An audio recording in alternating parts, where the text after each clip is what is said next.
안녕하세요. 에브리데이 크리스천을 찾아뵙게 된 박정은 목사입니다. 오늘 함께 올려드릴 찬송가는 78장 저 높고 푸른 하늘과입니다.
오늘 함께 나눌 하나님의 말씀은요, 에스겔서 6장 8절에서 10절 말씀입니다. 그러나 너희가 여러 나라에 흩어질 때에 내가 너희 중에서 칼을 피하여 이방인들 중에 살아남은 자가 있게 할지라. 너희 중에서 살아남은 자가 사로잡혀 이방인들 중에 있어서 나를 기억하되 그들이 음란한 마음으로 나를 떠나고 음란한 눈으로 우상을 섬겨 나를 근심하게 한 것을 기억하고 스스로 한탄하리니 이는 그 모든 가증한 일로 악을 행하였음이라. 그때에야 그들이 나를 여호와인 줄 알리라. 내가 이런 재앙을 그들에게 내리겠다 한 말이 헛되지 아니하리라 하니라. 아멘. 지난 토요일 새벽 예배에서는 하나님께서 우상을 반드시 심판하여 무너뜨리신다는 말씀을 나누었습니다. 예루살렘의 산당들이 무너지고 우상들이 깨어질 것을 보았지요. 오늘 말씀에서는요, 그 심판 가운데서 빛나는 소망을 보게 되는데요. 오늘 보면 8절 말씀입니다. 그러나 너희가 여러 나라에 흩어질 때 내가 너희 중에서 칼을 피하여 이방인들 중에 살아남은 자가 있게 할지라. 아멘. 그러나는 이 단어에 주목하셨으면 합니다. 심판의 선언이 끝나는 순간 하나님께서는 그러나 라고 말씀합니다. 완전한 멸망이 아니고요, 남은 자를 주님께서 허락하셨다는 겁니다. 그 희망이 있음을 얘기하는 거죠. 오늘 말씀을 통해 세 가지 진리를 함께 나누고자 하는데요. 그 첫 번째는 남은 자입니다. 8절 본문에서 남아있는 자들의 의미는 살아남은 자, 피하여 남은 자를 말씀합니다. 칼을 피하였고 전쟁 중에 살아남았으며 포로로 끌려갔지만 살아있는 사람들입니다. 그런데 왜 하나님께서 이런 일부를 살리셨을까요? 바로 이것이 하나님의 은혜입니다. 심판 가운데서도 은혜가 있음을 말씀하시죠. 이사야서 10장 20절과 21절 말씀입니다. 그날에 이스라엘의 남은 자와 야곱 족속의 피난한 자들이 다시는 자기를 친자를 의지하지 아니하고 이스라엘의 거룩하신 이 여호와를 진실하게 의지하리니 남은 자 곧 야곱의 남은 자가 능하신 하나님께로 돌아올 것이라. 아멘. 남은 자는 다시 하나님께로 반드시 돌아옵니다. 이것이 남기시는 이유입니다. 더불어 이사야서 37장 31절과 32절 말씀입니다. 유다 족속 중에 피하여 남은 자는 다시 아래로 뿌리를 받고 위로 열매를 맺으리니 이는 남은 자가 예루살렘에서 나오며 피하는 자가 시온산에서 나올 것임이라. 만군의 여호와 열심히 이를 이루시리이다. 아멘. 남은 자는 다시 뿌리를 내리지요. 다시 열매를 맺습니다. 이 말씀 곧 회복을 의미합니다. 이것이 남은 자의 신학입니다. 구약 전체에 흐르는 하나님의 계획이라 보셔도 됩니다. 노아의 방주 시대를 생각해 보셨으면 합니다. 온 세상이 홍수로 멸망했을 때 노아 8식구가 남았습니다. 또한 소돔과 고모라가 멸망했을 때 롯의 가족이 남았지요. 바벨론이 예루살렘을 멸망시켰을 때 남은 자가 있었습니다. 그리고 그 남은 자로부터 하나님의 구원 역사는 또다시 시작되었습니다. 성도 여러분, 남은 자는 우연히 살아남은 것이 아닙니다. 하나님의 은혜로 보존된 사람들입니다. 로마서 9장 29절의 말씀을 보시겠습니다. 또한 이사야가 미리 말한 바 만일 만군의 주께서 우리에게 씨를 남겨두지 아니하셨더라면 우리가 소돔과 같이 되고 고모라와 같았으리로다 함과 같으니라. 하나님께서 씨를 남겨두십니다. 다시 말씀드립니다. 이것이 은혜입니다. 두 번째는요, 고난은 기억하게 하는 것입니다. 오늘 본문 8절 하반절부터 9절 말씀입니다. 너희 중에서 칼을 피하여 이방인들 중에 살아남은 자가 있게 할지라. 너희 중에서 살아남은 자가 사로잡혀 이방인들 중에 있어서 나를 기억하되 그들이 음란한 마음으로 나를 떠나고 음란한 눈으로 우상을 섬겨 나를 근심하게 한 것을 기억하고 스스로 한탄하리니 이는 그 모든 가증한 일로 악을 행하였음이라. 이스라엘이 바벨론으로 끌려가지요. 이방 땅에서 포로 생활을 합니다. 그때 무슨 일이 일어나지요? 네, 백성들이 하나님을 기억하기 시작합니다. 고난 가운데서 비로소 하나님을 기억하는 겁니다. 시편 137편 1절 말씀입니다. 우리가 바벨론의 여러 강병 거기에 앉아서 시온을 기억하며 울었도다. 포로들이 바벨론 강변에 앉아 있고요. 그리고 시온을 기억하며 웁니다. 고향을 기억하며 웁니다. 예루살렘을 기억하며 웁니다. 성전을 기억하며 울고요. 하나님을 종국에는 돌아보게 되고 기억하게 됩니다. 풍족할 때는 기억하지 못했지요. 고난이 오자 기억합니다. 본문 9절에서 근심하게 하다의 원어적 의미는요, 부러지다, 깨지다 라는 의미입니다. 하나님의 마음은 근심하고 계십니다. 이스라엘이 우상을 따를 때 하나님의 마음이 부러지고 깨지셨다는 말씀입니다. 이 말씀의 의미가 무엇일까요? 하나님께서 이스라엘을 얼마나 사랑하시는지를 보여주는 말씀입니다. 음란한 아내를 둔 남편의 심정이지요. 에스겔서 16장과 23장에서 하나님께서는 이스라엘을 음란한 아내로 비하고 계시는데요.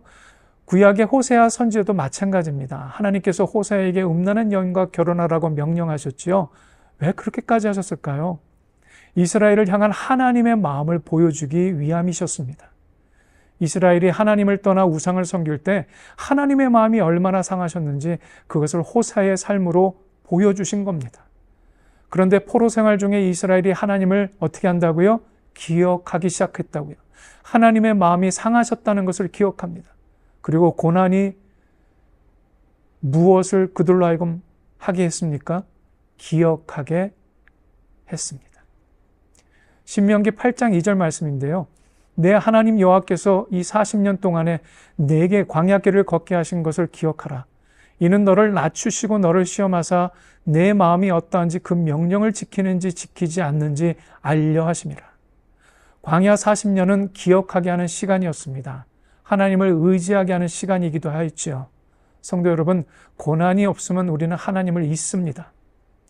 풍요로울 때, 건강할 때, 모든 것이 잘 될 때 우리는 하나님을 참으로 쉽게 잊어버리곤 합니다. 그러나 고난이 오면 어떻게 한다고요? 하나님을 찾습니다. 기억하고 부르짖게 됩니다. 시편 119편 71절 말씀입니다. 고난당한 것이 내게 유익이라. 이로 말미암아 내가 주의 율례들을 배우게 되었나이다. 다시 말씀드립니다. 고난은 힘든 일이에요. 다시는 겪고 싶지 않습니다. 그러나 분명한 것은 성경에서 고난은 우리에게 유익이라 말씀하십니다. 고난이 하나님을 기억하게 하신다고 말씀하세요. 마지막 세 번째는요, 회개는 마음의 변화입니다. 9절 하반절과 10절 말씀입니다. 나를 떠나가 음란한 눈으로 우상을 섬겨 나를 근심하게 한 것을 기억하고 스스로 한탄하리니 이는 그 모든 가증한 일로 악을 행하였음이라. 그때야 그들이 나를 여호와인 줄 알리라. 아멘. 내가 이런 재앙을 그들에게 내리겠다는 말을 헛되지 아니하게끔 주님께서 하시겠다 말씀하십니다. 9절 말씀 중에 스스로 한탄하다라는 단어가 나오는데요. 원어적 의미는 자신들을 혐오하다, 스스로를 역겨워하다라는 의미입니다. 여러분, 이것이 참된 회개의 시작입니다. 자신이 저지른 악행을 돌아봅니다. 우상을 섬긴 것을 봐요. 하나님을 떠난 것을 보게 됩니다. 그리고 스스로를 어떻게 한다고요? 미워하게 되죠. 이것이 참된 죄의 각성입니다. 단순한 감정적 슬픔이 아니라 죄에 대한 깊은 혐오입니다. 에스라서 9장 6절 말씀입니다. 에스라가 이스라엘의 죄를 고백하며 기도하는 내용이죠. 말하기를 나의 하나님이여 내가 부끄럽고 낯이 뜨거워서 감히 나의 하나님을 향하여 얼굴을 들지 못하오니 이는 우리 죄악이 많아 정수리에 넘치고 우리 허물이 커서 하늘에 미치미니이다. 느헤미야서 9장 17절 말씀 더불어 보십니다. 거역하며 주께서 그들 가운데에서 행하신 기사를 기억하지 아니하고 목을 굳게 하며 패역하여 스스로 한 우두머리를 세우고 종되었던 땅으로 돌아가고자 하였나이다. 그러나 주께서는 용서하시는 하나님이시라 은혜로우시며 긍휼히 여기시며 더디 노하시며 인자가 풍부하심으로 그들을 버리지 아니하셨나이다. 이스라엘의 죄를 적나라하게 고백하는 내용입니다. 그러나 고백에서 그치지 않았지요. 마음이 변합니다. 여러분, 이것이 회개입니다. 에스겔서 36장 26절에서는요, 하나님께서 약속하십니다. 또 새 영을 너희 속에 두고 새 마음을 너희에게 주되 너희 육신에서 굳은 마음을 제거하고 부드러운 마음을 줄 것이며, 회개는 마음의 변화입니다. 돌같이 굳은 마음이 부드러운 마음으로 바뀝니다. 단순히 행동을 바꾸는 것만이 아닙니다. 마음이 바뀌는 것을 말합니다. 에스겔서 18장 31절의 말씀을 보시겠습니다. 너희는 너희가 범한 모든 죄악을 버리고 마음과 영을 새롭게 할지어다. 이스라엘 족속아 너희가 어찌하여 죽고자 하느냐. 새로운 마음, 새로운 영, 이것이 진정한 회개가 가져오는 결과입니다. 하나님의 말씀은 헛되지 않습니다. 반드시 선포하신 대로 이루어지죠. 그 말씀이 이사야서 55장 10절과 11절 말씀입니다. 이는 비와 눈이 하늘로부터 내려서 그리로 되돌아가지 아니하고 땅을 적셔서 소출이 나게 하며 싹이 나게 하여 파종하는 자에게는 종자를 주며 먹는 자에게는 양식을 줌과 같이 내 입에서 나가는 말도 이와 같이 헛되이 내게로 되돌아오지 아니하고 나의 기뻐하는 뜻을 이루며 내가 보낸 일에 형통함이니라. 하나님의 말씀은 반드시 이루어집니다. 심판의 말씀도 이루어지고요. 회복의 말씀도 또한 이루어집니다. 참된 회개는 마음의 변화에서 시작된다고 말씀드렸습니다. 외적인 행동의 변화로만 끝나지 않습니다. 내면 깊은 곳에서 자신의 죄를 미워하는 겁니다. 그리고 하나님을 향한 마음이 새로워지는 거지요. 성도 여러분, 고난은 분명히 두렵습니다. 그러나 고난이 우리를 하나님께로 이끈다는 것이 오늘 본문 말씀을 통해서 우리에게 주시는 귀한 가르침입니다. 포로제에서 하나님을 거역한 이스라엘처럼 우리도 어떤 상황에서도 하나님을 기억하시기를 간절히 축복합니다. 그리고 마음 깊은 곳에서 회개하는 삶으로 이어지시기를 저 여러분 모두를 함께 다시 한번 축복합니다. 하나님께서 분명히 새 마음을 주실 줄로 믿습니다. 이 시간 함께 기도하실 때에 주님의 은혜로 보존된 우리가 고난 중에 주님을 기억하게 하시고 어떤 환경에서도 주님을 잊지 않게 도와주옵소서. 함께 기도하셨으면 합니다. 기도하십니다. 하나님 아버지, 참 감사합니다. 심판 가운데서도 남은 자를 보존하시는 은혜 다시 한번 감사드립니다. 우리도 주님의 은혜로 보존된 하나님의 자녀임을 고백합니다. 고난 중에 주님을 기억하게 하시고 어떤 환경이나 상황 속에서도 결단코 주님의 은혜를 잊지 않도록 주님의 도우심과 펴심팔을 의지할 수 있도록 도와주시옵소서. 우리 마음 깊은 곳에서 이를 통해 진정한 회개가 일어날 수 있도록 죄를 미워하고 주님을 사랑하는 새로운 영과 새로운 마음을 우리 가운데 창조하여 주시옵소서. 하나님의 도우심을 간절히 간구하오며 예수님 이름으로 기도합니다. 아멘.